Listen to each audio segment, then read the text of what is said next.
Hello, good morning. Ngayon ay 6 a.m.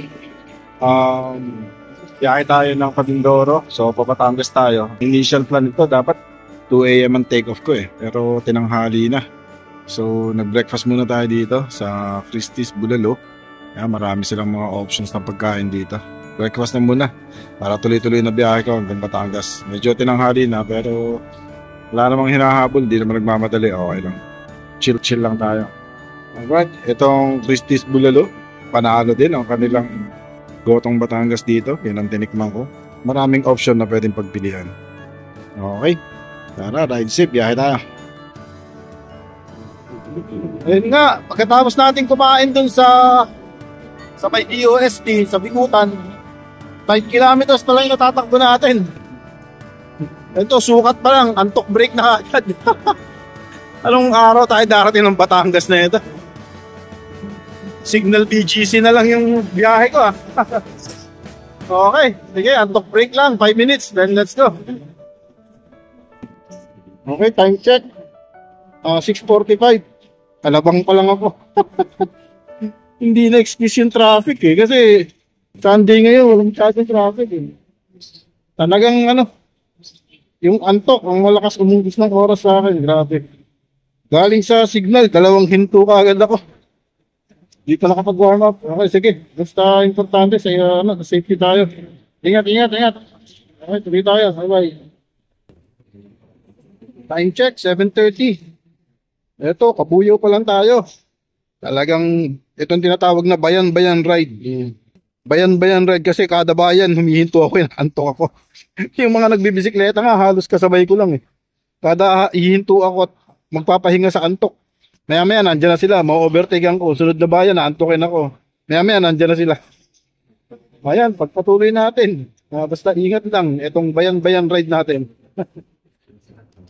Alright, time check. 9:30 a.m. On board na tayo dito sa Montenegro. Dire-diretso, pagdating natin, sakto boarding na yung barko. 1,300. Pamasahe ng motor plus yung kasama na yung rider plus 65 na PPA. Maluwag, kakonti ang pasahero, wala masyadong sasakyan. Ito, ilang motorsiklo na patawid. Maluwag yung barko. Okay, tara, kaya tayo sa taas. Makakain doon. Yung breakfast natin kanina, medyo nabitin. Hindi pa pati ako nakapagkape. Okay, taas. Alright, marami na rin namang nakakaalam ng mga bulubundukin dito sa katabi ng Batangas Pier. Refresher na lang ng mga itsura at view. At maraming beses ko na rin na i-vlog ito. Right.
Time check, 12:40 p.m.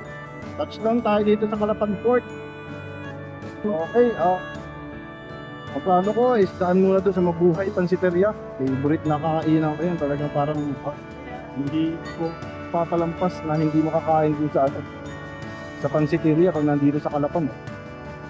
So, drop by muna tayo doon sa mabilis na lunch lang. Tapos si Red Bull daw pa-take off pa lang from San Andres. So not sure kung nasa area na siya ngayon. Pero tansya ko baka mag-abot kami somewhere in Tigtan, Nauhan or Victoria maybe. Okay, Calapan Port. Welcome to Calapan. Right.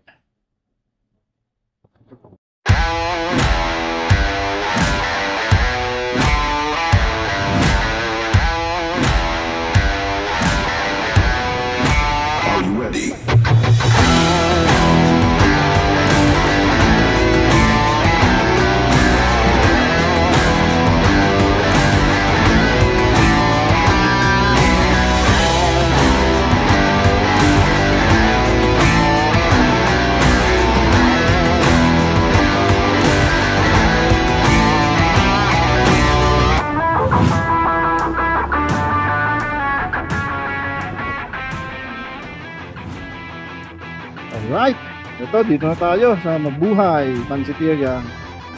Favorite na tawag na ito. Napansintan ko dito sa area na to.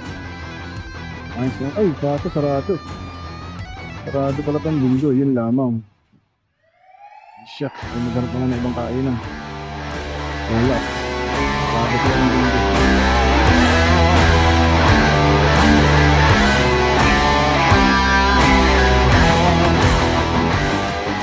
So, ayun nga. Sarado ang Mabuhay Pansiteria. Ngayon kasi ay linggo. Hindi ko alam bakit sarado sila ng linggo. I guess yun nga yung maraming tao eh. Not sure bakit sarado ng linggo. Baka ganun talaga yung schedule nila. Sarado talaga sila ng linggo. Ang day off ng may-ari at ng tao. So, merong isang recommendable na kainan din ng mga tropa dito sa Calapan ay yung Arseñas Hapagkainan sa may Biga. Alam ko sakop din ng Calapan yung Biga. So magandang tinignan ko na yung itsura niya sa Facebook tsaka sa Google Map. Maganda yung lugar at sabi ng tropa affordable naman daw. Tara, silipin natin and hopefully hindi siya sarado. Dahil pag sarado, gutom na ako. Tara, tingnan na.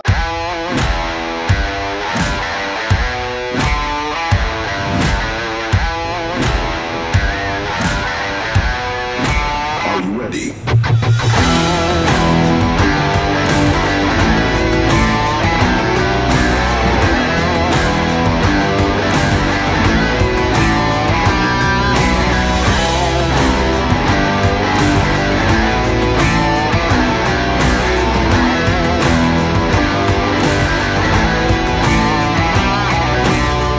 Alright, matapos na tayo mag-lunch dito sa Arseñas Hapagkainan sa Kabukiran.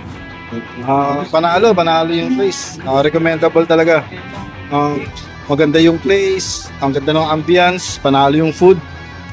Yung presyo, reasonable price naman. Ito notable sa akin itong mga fish pan na ganito, ang ganda. Ganda ng effect ng mga maraming isda, yung mga fish pan nila. Ayan.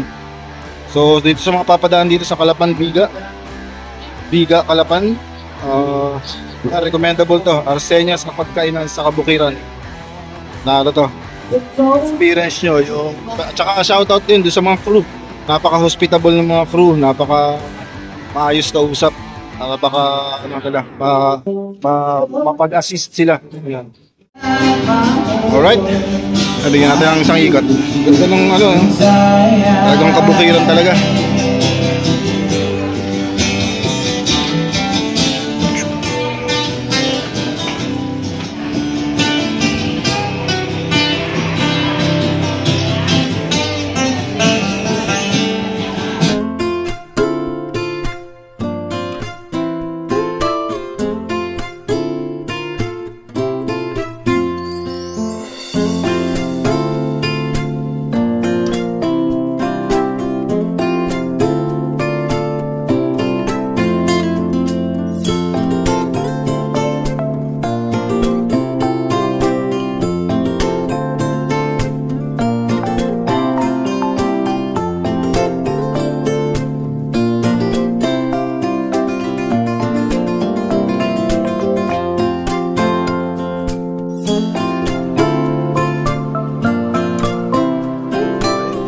Red Bull, dumating na. Sakto dating ko, magkasunod lang tayo. Right. Yan, nauha na tayo. Ito yung nakikita natin na laging binabaha. Medyo humupa na, pero kung makikita mo doon sa malayo, ayun, may tubig to. Ito yung area na to, laging binabaha.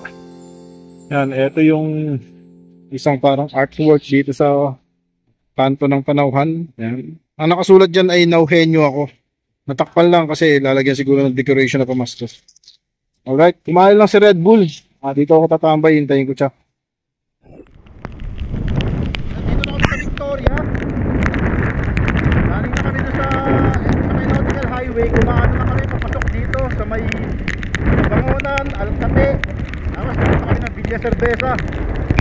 Itong daan na to, in the future, ito yung magiging daan papunta ng Occidental pag nabuo na yung ano, yung karsada balang araw ha. Pag nabuo na yung karsada papunta ng Sablayan, ito yung magiging daan papunta doon. Grabe ang ulan, galit na galit.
Ang lugar to?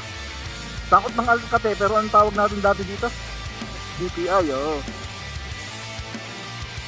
Ito yung itong araw, doon kami nakatira sa bundok, dito pa kami dumadaan. Matawid kami ng ilog. So, ito baga, parang medyo bayan-bayan na to. Ito yung tinatawag namin dati BPI. Pero ito yung branch ng DAR dito sa lugar na to, no? Tara, pasukin natin yung loob, papunta dun sa may Villa, dun sa may sa may Bato Creek. Tara. Okay, time check. 5 o'clock. Nandito na kami sa Bato Creek. Dito sa Villa Cerveza, Victoria. Yan, ito yung Bato Creek. Alright, talagang maulan dito sa lugar na to, basta lumapit sa bundok, maulan. Sabi nga ni Daddy, 2 buwan na daw umuulan dito. So, ayun, nag-register lang kami doon sa may tindahan sa lugar ni Konsehal Oka. Shout out to Konsehal Oka. Maraming salamat at pinayagan mo kaming mag-overnight dito sa Bato Creek. Okay, walang guest dito sa Bato Creek dahil nga maulan. Kaming dalawa lang ni Airpat Red Bull ang tao ngayon dito. So, nagpaalam din kami doon pinaalam din namin doon sa military detachment na mag-overnight kami dito para alam nila na ngayong gabi ay may tao ngayon dito. So, yan. Parang raw camping ang style, although may mga kubo, pero walang pagkain. Hindi siya typical na resort, walang tao, dalawa lang kami. Walang ilaw, yun ang gusto kong sabihin, walang ilaw. Walang kuryente. So, ayun, adventure to. Tignan natin. Pupunta lang ako dun sa barangay. Bibili lang ako ng supply. Siguro bigas, sardinas. Pang dinner lang namin ngayon. Okay, let's go. Yun, eto, nagsaing na kami. Lumabas ako dun sa mga tindahan dun sa labasan. Bumili ako ng bigas. Eto, sana hindi mahilaw yung sinaing natin, pero pwede na to. May raraos na yan. Ito, may dala si Red Bull na kalan tsaka butane. Ako rin may dalang kalan. Nakalimutan kong bumili ng butane. Buti may dala si Red Bull na butane. Yan, ganito ang gabi namin dito. Hindi na kami nag-setup ng tent kasi tuyo naman itong kubo na to. Dito na lang kami, hihiga na lang sa upuan itong kubo na to. Yan. Ganyan ang setup namin dito. Talagang kadiliman. Tingnan natin yung labas ha. Ito si Red Bull. Relaxing. Yan. Ayun. Kailangan pala may tapat na ilaw. Ayun. Nakita na yung kubo natin. Natapatan na ilaw. Yan. Yung paligid natin. Pakita natin ha. Talagang madilim. Wala. Hindi makita. Talagang hindi makita. Tapos kung naririnig yung lagaslas ng ilog, yan, yung katabi yan, ilog yan. Wala, hindi makita. Ito yung mga motor namin, motor ni Red Bull. Ito yung motor ko. Yan. Ito yung kubo. Ayan, may ilaw na yan. Diyan kami. Mga headlamp lang. Alright. Kailan natin maluto yung kanin. Tapos bumili ako ng sardinas ulamin namin. Makapaghapunan lang. Tapos pahinga. Alright. Alright, kain po tayo. Sardinas, itlog na maalat. Yan ang ulam natin. Sarap. Yung kanin natin, syempre nasa probinsya, masarap na kanin. Kahit medyo matigas ng konti yung ibabaw, pinakamasarap na kanin pa rin. Itong talagang tunay na buhay. Alright. Kain. Life. Alright, eto. So tapos na kaming kumain. Dito tayo ngayon sa usual na after kumain. Kaya lang dati-rati 2 bats ngayon 1 bat lang ang titirahin namin ni Red Bull. Eto. San Miguel pa rin yan. Kaso 1 bat lang. Shoutout kay Pops Herbert, naalala ka namin. Lagi mong sinusubaybayan yung 2 bottles ko eh. Sensya na Pops, 1 bat lang kami yan. Ito si Red Bull. Kaya magiging kapartner ko. Umubos ng 1 bottle na to. Kaya madilim ang ating paligid. Okay. Yun. Napataob na namin yung 1 bat namin. So, time check. Ngayon ay 11 PM. So, tulog na tayo. Yan. Kaya nang nabanggit natin. Dito na lang tayo matulog. Hindi na nag-set up ng tent. Si Airpat Red Bull, kumot jacket lang. Ako, sleeping bag. Yan. Yung mga gamit namin dito pa sa lamesa. Maliwanag ang buwan eh. Pero hindi lang kita dun sa camera. Hindi mapalabas ng camera yung liwanag ng buwan. Pero maliwanag ang buwan. Naririnig niyo yung lagaslas ng ilog.